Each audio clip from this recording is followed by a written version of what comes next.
Welcome back for part 2 of What If Maul Killed Grievous and Dooku. Thank you for your support on part 1 of this What If. If you haven't seen the first part, the link will be in the description below. Obi-Wan opened his eyes, finding himself on the cold ground with the Pikes peering over him. The Jedi Master was stunned by several Pike blaster pistols and later reawakened in a prison cell without his lightsaber. As he walked to the front entrance, he recognised his surroundings to be that of the Pike stronghold before he was met by a delighted Maul. The Zabrak boasted of how he had defeated Grievous and Dooku, and now he had captured his second most wanted enemy in Obi-Wan Kenobi. Maul planned for Obi-Wan to rot in prison, and this time he would not escape. Obi-Wan watched Maul walk away, his cackles echoing off of the walls, but he refused to lose hope. Soon, his patience was rewarded as he watched a guard walk past his cell with his lightsaber dangling from his belt.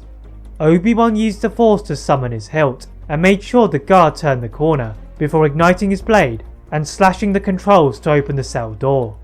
The council member walked past several of the cells as delirious enemies of the Shadow Collective peered through until he found the cell containing Ahsoka. The former Jedi Padawan is surprised to see Obi-Wan, and he opened the cell door to release the Martez sisters. The sisters are grateful for Obi-Wan's help, regardless of his status as a Jedi, and they try to go through the corridors to make their escape to the Silver Angel. Unfortunately, the Pike prison guards were alerted of the escapes, and even worse, Maul had not departed from the planet. The platform outside of the palace was surrounded by Maul and the Pikes, and they fired at the fugitives. Obi-Wan defended vigorously, whilst Ahsoka guided the Martez sisters behind the freighter and leapt inside. The Silver Angel fired its laser turret to distract Obi-Wan, and the Jedi Master joined the crew in escaping the stranglehold of the Pike Syndicate. Leaving through the canyons of Obadiah, they flew back to Coruscant and the workshop of the Martez sisters, where Ahsoka's journey with the Jedi had started again. Ahsoka and Obi-Wan take a nearby speeder to rise above the underworld, and the Jedi Master tells Ahsoka about what had happened to Anakin. Ahsoka was pleased that she didn't have to go to the Jedi Temple and relive horrifying memories of her past, gladly accepting the task set out by Obi-Wan. Entering the Senate apartment complex, Ahsoka makes her way to Padme's suite and asks the guard for her entry.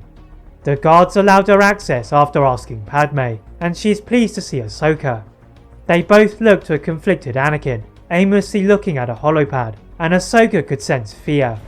Anakin looks to Ahsoka, expecting the same lecture he had received from Obi-Wan, but Ahsoka produces a hologram of Maul and Talzin, in the hopes of distracting Anakin from events concerning the Chancellor.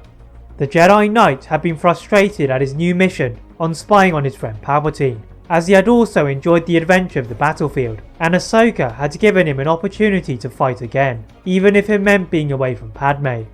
Just as they were about to leave, Anakin presents Ahsoka with the new lightsabers, then receive a transmission from the Jedi Council. After a report from Obi-Wan on his mission to rescue Ahsoka, they are told to try and capture Maul, and find out how he had killed Grievous and Dooku, but to leave Talzin for now. Entering into Obi-Wan's cruiser, the Jedi Master is pleased with the help of Anakin, Ahsoka and the 501st Legion, as he had been struggling prior to his departure from Mandalore, and he had received little word from his own battalion. But as they entered the airspace above Mandalore, the Jedi and Ahsoka sensed something wrong. All three jumped into their respective starfighters and flew to the surface below, finding it bathed in a green haze. Even without the magic native to Dathomir, Mother Talzin had managed to create a bubble over the large area, surrounding both the Republic forces and Bo-Katan's warriors, and there was no way out for those within. The new forces decided to lure Maul, as he was the one they wanted, and Obi-Wan ventures on his own around the perimeter of the area. Finally spying the Zabrak in the palace throne room, Maul is quick to notice Obi-Wan and asks Talzin to lower the protective shield, whilst he dealt with the Jedi. Igniting his blades, Maul and Obi-Wan dueled through the city, with the Jedi Master holding back to allow Republic forces and Night Owls to attack Maul and Talzin's army. Soon Obi-Wan is joined by Anakin, and Maul is outmatched.